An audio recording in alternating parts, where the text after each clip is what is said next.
जंगल में बिल्लू नाम का चूहा रहा करता था। उसे खाने पीने का बहुत शौक था। वो हर वक्त खाता ही रहता था। बिल्लू का परिवार हमेशा उसे समझाता रहता था, बिल्लू बेटा, इतना ज्यादा खाना ठीक नहीं, तुम मोटे हो जाओगे और बीमार भी हो सकते हो। नहीं माँ, कुछ नहीं होता, मुझे खाने दो। जंगल के राजा शेर का जन्मदिन था। राजा ने सभी जानवरों को दावत पर बुलाया था। बिल्लू भी राजा के जन्मदिन पर गया। राजा के यहाँ पर इतना सारा खाना देखकर बिल्लू बहुत खुश हुआ और उसने ढेर सारा खाना खाना शुरू कर दिया। राजा और सभी जानवर बिल्लू पर खूब गुस्सा हुए। सभी ने उसे घर वापस जाने को कहा। इतना स्वादिष्ट खाना देखकर मैं खड़ा थोड़ी ना रहता। मजा आ गया। बिल्लू के खाने की आदत बिल्कुल नहीं गई। वह धीरे धीरे मोटा होता चला गया। एक दिन बिल्लू के दोस्त ने उसे खेतों में उगे गन्ने की चोरी करने के लिए बुलाया। अरे वाह, गन्ने के खेत में तो खूब मजा आएगा, मीठे मीठे गन्ने खाएंगे। बिल्लू और उसके दोस्त ने गन्ने तो तोड़ लिए, लेकिन बिल्लू वहाँ खड़ा खड़ा गन्ने खाता रहा और उसका दोस्त वहाँ से जाना चाहता था। उसने कहा, अरे बिल्लू जल्दी आओ, यहाँ खड़े रहना बिल्कुल भी तुम्हारे लिए ठीक नहीं, हमें यहाँ से जाना होगा। बिल्लू ने अपने दोस्त की बात नहीं सुनी और वहीं खड़ा खड़ा गन्ने खाता रहा। कुछ ही देर में एक बिल्ली वहाँ पहुँची। बिल्लू बिल्ली को देखकर भागने लगा, लेकिन इतना सारा खाने के बाद वो भाग ही नहीं सका। बिल्लू बड़ी कोशिश करने के बाद एक झाड़ के पीछे जाकर छुप गया और बिल्ली को चकमा दे दिया। उफ, बाप रे बाप, बाल बाल बचा हूँ आज। मुझे अब से अपनी इतनी ज्यादा खाने की आदत को बदलना ही होगा, सुधारना ही होगा। इतना वजन, इतना खाना, भागना ही मुश्किल हो गया था। बिल्लू को अब सबक मिल गया था और उस दिन के बाद से उसने अपना खाना पीना कम कर दिया। धीरे धीरे बिल्लू का वजन भी कम हो गया और वो खूब तेजी से भागने लगा। बहुत समय पहले की बात है। एक घने जंगल में बहुत सारे जानवर और जीव रहा करते थे। उस जंगल का शेर वैसे तो बहुत ताकतवर था, लेकिन वो सभी की बातों में आ जाया करता था। चीकू नाम का बंदर अक्सर उनके कान भर दिया करता था। राजा तो बहुत मूर्ख है, हमेशा ही मेरी बातों में आ जाता है। क्यों ना इस बार उनके मन में बाकी जानवरों के लिए नफरत डाल दूं। सिर्फ मैं ही अच्छा बना रहूंगा, सब यहाँ से चले जाएंगे। चीकू राजा के पास जाता है और कहता है, राजा जी, आज कसरत करते हुए मैंने बाकी जानवरों को कहते हुए सुना कि वो आपको अब राजा बनाकर नहीं रखना चाहते, वो हाथी को राजा बनाना चाहते हैं। क्या कहा तुमने? चलो मेरे साथ। राजा गुस्से में आ जाता है और उसी जगह पहुंच जाता है और सभी जानवरों को खूब डांट लगाता है। यह सब सुनकर हाथी कहता है, ये आप क्या कह रहे हैं महाराज? आप हमारे सब कुछ हैं, हमें राजा नहीं बनना, आप ही राजा हैं, हम आपकी बहुत इज्जत करते हैं। लेकिन राजा किसी की बात नहीं सुनता और उन्हें सजा देता है। चले जाओ यहाँ से। सभी जानवर दुखी होकर जंगल से बाहर निकल जाते हैं। वहाँ एक पानी का तालाब होता है। सभी वहाँ पानी पी रहे होते हैं और तभी अचानक वहाँ एक कुत्ता आ जाता है। अरे भाई, तुम कौन हो? मेरे यहाँ पर आकर पानी पी रहे हो? पहले तो तुम्हें कभी नहीं देखा। सभी जानवर अपना परिचय देते हैं। कुत्ते को शेर की सजा के बारे में बताते हैं। हाँ, तुम अपने राजा से डरकर यहाँ आए हो। चलो अभी मेरे साथ, अभी ऐसी धमकी दूंगा कि तुम्हें वापस जंगल में रख लेगा। क्या कह रहे हो? शेर को क्या कोई धमकी दे सकता है? क्यों नहीं, धमकी देने के लिए जिगरा चाहिए, मन चाहिए, हिम्मत चाहिए। और तुम्हारा शेर तो कच्चे कान वाला लगता है, तुरंत डर जाएगा। और अगर ना डरा तो मुझे बचा लेना। सभी जानवर मान जाते हैं और कुत्ता जोर से जाकर जंगल के बीचों बीच खड़ा हो जाता है और कहने लगता है, कौन है यहाँ का शेर? हाँ, मैं किसी से नहीं डरता। यहीं आओ, अभी आओ। आज के बाद मेरे दोस्त यहीं रहेंगे। जोर जोर से कुत्ते की आवाजें सुनकर चीकू तुरंत शेर के पास जाता है और सारी बात बताता है। शेर घबरा जाता है और वहाँ से भाग जाता है। अरे वाह, छोटा सा कुत्ता और इतनी हिम्मत, हमारा शेर ही भगा दिया। तुम्हारा बहुत बहुत शुक्रिया कुत्ते।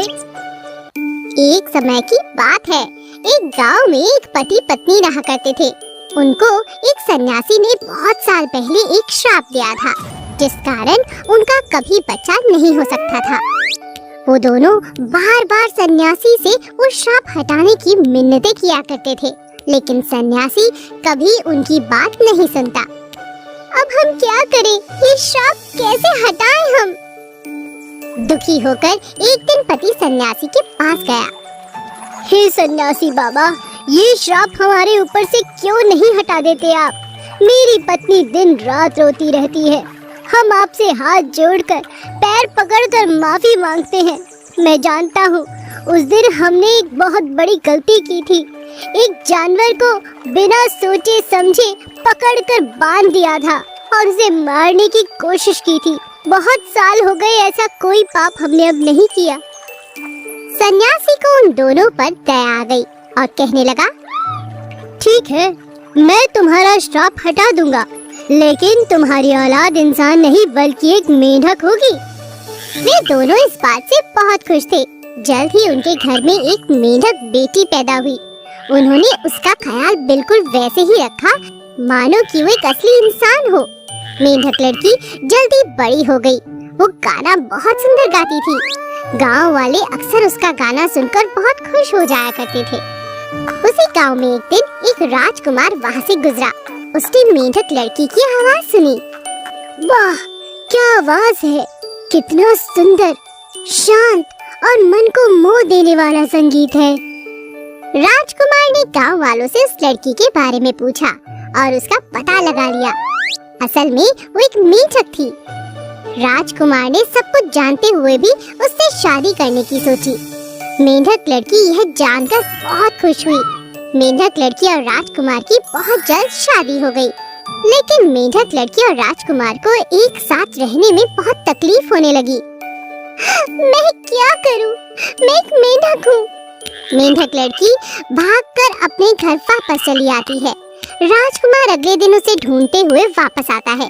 उसने मेंढक लड़की को मनाया और उसे फिर अपने घर ले गया। घर आते समय उसे परियां दिखी। परी ने मेंढक लड़की को देखा और कहा, मैं तुम्हें एक मेंढक से लड़की बना देती हूँ। यही राजकुमार के लिए एक तोहफा है। परी के जादू से मेंढक लड़की एक सचमुच की इंसान लड़की बन जाती है। आपका बहुत बहुत शुक्रिया परी जी, आपने मुझे एक नई जिंदगी दी है। राजकुमार और रानी बहुत खुश हुए और साथ साथ रहने लगे। चूहा, बिल्ली और शिकारी। एक जंगल में एक उल्लू, एक नेवला, एक चूहा और एक बिल्ली एक पेड़ के नीचे रहते थे। वे एक दूसरे के पैदाइशी दुश्मन थे और एक दूसरे से बचकर रहते थे। एक दिन उस गांव में एक शिकारी आया। उसने जानवरों को पकड़ने के लिए पेड़ के नीचे जाल बिछाया था। बिल्ली पेड़ के ऊपर बैठी थी और चूहे को पकड़ने के लिए पेड़ से नीचे उतरती है और जाल में अचानक फंस जाती है। अरे बचाओ, मुझे कोई बचाओ! नहीं नहीं! चूहा बिल्ली की आवाज सुन उसके पास आया और उसे जाल में देखकर हंसने लगा। आज बिल्ली जाल में फंस गई। मुझे पकड़ने तो नहीं आ रही थी ना। हाँ, तुमसे बचकर रहता हूँ। तुम बहुत शैतान हो बिल्ली। चूहा खुशी में नाचने गाने लगा। चूहे की आवाज सुन उल्लू और नेवला भी पेड़ से उतरकर नीचे आ गए। अरे नहीं, हम ये उल्लू और नेवला तुम्हें पकड़कर खा जाएंगे। मैं क्या कर सकता हूँ? चूहा अपनी जान बचाकर तरीके से भागने की सोचता है। वह बिल्ली को देखता है और कहता है, ओ बिल्ली, आज मेरी मदद भी कर दो, फिर मैं तुम्हारी भी मदद करूँगा। मैं इस जाल में घुस जाता हूँ ताकि उल्लू और नेवला मुझे पकड़ ना सके। फिर मैं ये जाल अपने दांतों से तोड़ दूंगा, काट दूंगा और हम दोनों बाहर आ जाएंगे। नेवले से भी बच जाएंगे। बिल्ली समझदार थी। उसके पास और कोई चारा भी तो नहीं था। बिल्ली चूहे की बात पर राजी होती है। जब डर खत्म हुआ तो चूहे ने जाल तोड़ा और बिल्ली के साथ जाल से बाहर निकल आया। चूहा झट से अपने बिल में घुस गया। अगले दिन बिल्ली ने चूहे को कहा, आ चूहे, बाहर निकलो, चलो खेलते हैं। चूहा हैरान हो गया। ऐसा पहले कभी नहीं हुआ था। बिल्ली ऐसे बुला रही थी मानो वो उसकी सबसे अच्छी दोस्त हो। चूहे ने कहा, क्या कहा? तुम मुझे बुला रही हो? लगता है तुम्हें मेरे किसी काम के लिए जरूरत है। हम तो दुश्मन है ना, और तुम दोस्तों की तरह आवाज लगा रही हो।